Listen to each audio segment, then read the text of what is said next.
Happy new year to all of you. आउ ये मु समस्त को सॉरी कहवाक चाहिए कहीं बहुत दिन है मु वीडियो पोस्ट करनी आउ बहुत जनकर मेसेजेस भी थिला कि दीदी आपड़ कहीं वीडियो पोस्ट करना एक्चुअली सत कह गले मु ऑफिस काम रे बहुत व्यस्त रही जाइली सहित मो देह भी टे भल नाला से वीडियो पोस्ट कर पार्नी।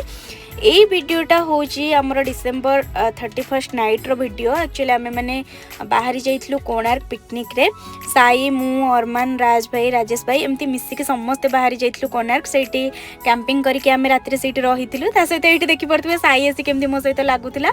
जेहेतु शीत दिन थिला राति आम चाह बनईकि से पीके एंजॉय करूँ से माहौल टाकू तापर आम स्टार्ट कर देइथिलु राति भोजी पाई। तो ये सब प्रिपरेशन स्टार्ट हो जाइथिला। आमर ये चिकेन होउतला छतु होउतला तो वेज नॉन वेज बहुत होउतला। तो एमती मजा मस्ती करके देखि पारुथिबे एठी आमे केमती डांस करूथुलु। एक्चुअली मु बहुत एक्साइटेड थिली काहेकि ना एमती बहुत कम समय मिले समस्त सहित टाइम स्पेंड करबा पई काम भितरु टिके टाइम काढबा पई। तो मु बहुत एक्साइटेड थिली। तो आमे नेक्स्ट डे दिन कुआडे कुआडे जाउछु न्यू ईयर रे कुआडे कुआडे बुलुछु आपण माने देखिबा पई नेक्स्ट ब्लॉग वेट करू। आ आपण मानकर न्यू ईयर केमती कटला मते कमेंट करके निहाती जणे चैनल को सब्सक्राइब करनांती जल्दी जल्दी सब्सक्राइब कर दे।